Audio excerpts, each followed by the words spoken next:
CM Siddaramaiah ವಿರುದ್ಧ ರಾಜ್ಯಪಾಲರು ಪ್ರಾಸಿಕ್ಯೂಷನ್ಗೆ ಅನುಮತಿ ವಿಚಾರ.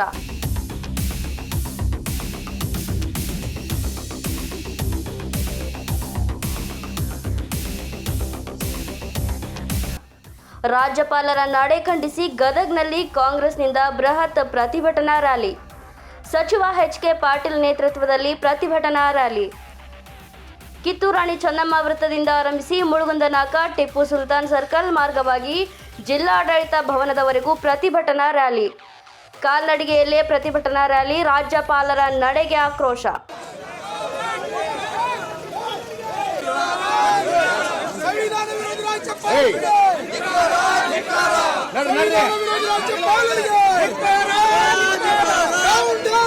ರಾಜ್ಯಪಾಲರು ಕೇಂದ್ರ ಸರ್ಕಾರ, ಬಿಜೆಪಿ ಹಾಗೂ ಕೆಲ ಕೇಂದ್ರ ಸಚಿವರ ಅಣಿಯಂತೆ ಪ್ರಾಸಿಕ್ಯೂಷನ್ಗೆ ಅನುಮತಿ ನೀಡಿದ್ದಾರೆ ಅಂತ ಆಕ್ರೋಶ. ಜಿಲ್ಲಾಧಿಕಾರಿಗಳ ಮೂಲಕ ರಾಷ್ಟ್ರಪತಿಗಳಿಗೆ ಮನವಿ ಸಲ್ಲಿಕೆ. ರೋಣ ಶಾಸಕ ಜಿಎಸ್ ಪಾಟೀಲ್ ಸೇರಿದಂತೆ ಗದಗ, ರೋಣ, ಶಿರಹಟ್ಟಿ, ನರಗುಂದ ಕ್ಷೇತ್ರದ ನೂರಾರು ಕಾರ್ಯಕರ್ತರು ಪ್ರತಿಭಟನೆಯಲ್ಲಿ ಭಾಗಿ.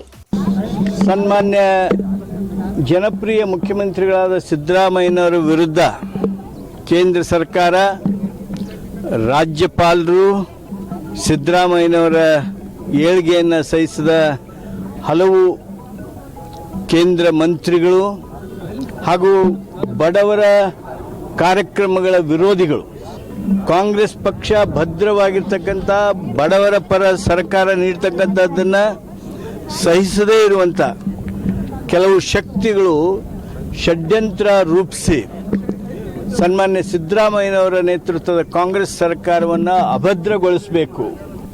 ಸೆಕ್ಷನ್ 17A ಹಾಗೂ 218 BNSS ಪ್ರಕಾರ ರಾಜ್ಯಪಾಲರಿಂದ ಅನುಮತಿಯನ್ನು ಕೊಡಿಸುವುದರ ಮೂಲಕ ಅಭದ್ರತೆಯನ್ನು ಮಾಡೋದಕ್ಕೆ ಮುಂದಾಗಿದ್ದಾರೆ. ಮಾನ್ಯ ರಾಜ್ಯಪಾಲರು ಕೊಟ್ಟಿರ್ತಕ್ಕಂಥ ಈ ಆದೇಶ, ಅವರು ಕೊಟ್ಟಿರ್ತಕ್ಕಂಥ ಅನುಮತಿ, ಇದು ಸಂವಿಧಾನ ಬಾಹಿರವಾಗಿರ್ತಕ್ಕಂಥದ್ದು. ಇದು ಯಾವುದೇ ರೀತಿಯಿಂದ ಸದುದ್ದೇಶದ ಆದೇಶ ಅಲ್ಲ, ಸದುದ್ದೇಶದ ನಿರ್ಣಯ ಅಲ್ಲ. ಇದು ರಾಜಕೀಯ ದುರುದ್ದೇಶದ, ರಾಜಭವನವನ್ನು ರಾಜಕೀಕರಣಕ್ಕೆ ಬಳಕೆ ಮಾಡಿಕೊಂಡು ಕೇಂದ್ರ ಸರ್ಕಾರದ ನಿಯಮಗಳನ್ನು ಸಹಿತ SOPಗಳು, ಸ್ಟ್ಯಾಂಡರ್ಡ್ ಆಪರೇಟಿಂಗ್ ಪ್ರಿನ್ಸಿಪಲ್ಸ್, ಅವನ್ನೂ ಸಹಿತ ಗಾಳಿಗೆ ತೂರಿ ಒಂದು ಕುತಂತ್ರ ಇವತ್ತು ನಮ್ಮ ರಾಜ್ಯದಲ್ಲಿ ನಡೆದಿದೆ. ರಾಜ್ಯದಲ್ಲಿ ಒಂದು ರೀತಿ ಅರಾಜಕತೆಯನ್ನು ಹುಟ್ಟಿಸುವಂಥ ಏನು ಪ್ರಯತ್ನ ಮಾಡ್ತಾ ಇದ್ದಾರೆ, ಆ ಪ್ರಯತ್ನದ ವಿರುದ್ಧ ನಮ್ಮ ಪ್ರತಿಭಟನೆ. ರಾಜ್ಯಪಾಲರು ಕೊಟ್ಟಿರ್ತಕ್ಕಂಥ ಈ ಅನುಮತಿಯ ಮೊದಲೆಲ್ಲ ಕೇಂದ್ರದ ಮಂತ್ರಿ ಆಗಿರ್ತಕ್ಕಂಥ ಕುಮಾರಸ್ವಾಮಿ, ಪ್ರಹ್ಲಾದ್ ಜೋಶಿ, ಕರಂದ್ಲಾಜೆ, ಶೋಭಾ ಕರಂದ್ಲಾಜೆ, ಇವರೆಲ್ಲ ಏನು ಹೇಳ್ತಿದ್ರು, ಇನ್ನು 10 ದಿವಸ ತಡೀರಿ, ಇನ್ನು 10 ದಿವಸ ತಡೀರಿ, ಈ ಅನುಮತಿ ಕೊಡ್ತಾರ, ಯಾಕೆ ರಾಜ್ಯಪಾಲರು ಅನುಮತಿ ಕೊಡ್ತಾರ ಅಂತ ಭವಿಷ್ಯ ಹೇಳ್ತಾರ. ಹೇಗೆ ಹೇಳಿದ್ರು? ಈ ರೀತಿಯಾಗಿರ್ತಕ್ಕಂಥ ಷಡ್ಯಂತ್ರವನ್ನು ಕೇಂದ್ರ ಸರ್ಕಾರದ ಮಂತ್ರಿಗಳು ರೂಪಿಸಿದ್ದಾರೆ. ರಾಜ್ಯಪಾಲರು ಅವರ ಕೈಗೊಂಬೆಯಾಗಿ ಆಟ ಆಡ್ತಾ ಇದ್ದಾರೆ. ರಾಜ್ಯಪಾಲರು ಈ ಕೆಟ್ಟ ಶಕ್ತಿಗಳ, ಈ ಕುತಂತ್ರಗಳ ಕೈಗೊಂಬೆಯಾಗಿದ್ದಾರೆ.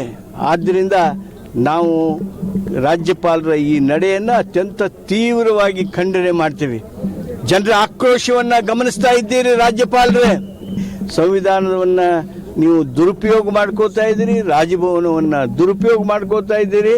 ನಿಮಗೆ ನಾವು ಮತ್ತೊಮ್ಮೆ ಎಚ್ಚರಿಕೆ ಕೊಡ್ತೀವಿ, ನಿಮ್ಮ ಅನುಮತಿಯನ್ನು ವಾಪಸ್ ಪಡೀರಿ. ಇಲ್ಲದೆ ಹೋದರೆ ಜನರ ಆಕ್ರೋಶವನ್ನು ನೀವು ಎದುರಿಸಬೇಕಾಗತ್ತೆ. ನ್ಯಾಯ ಸಿಗುವವರೆಗೂ ನಾವು ಹೋರಾಟ ಮಾಡ್ತೀವಿ.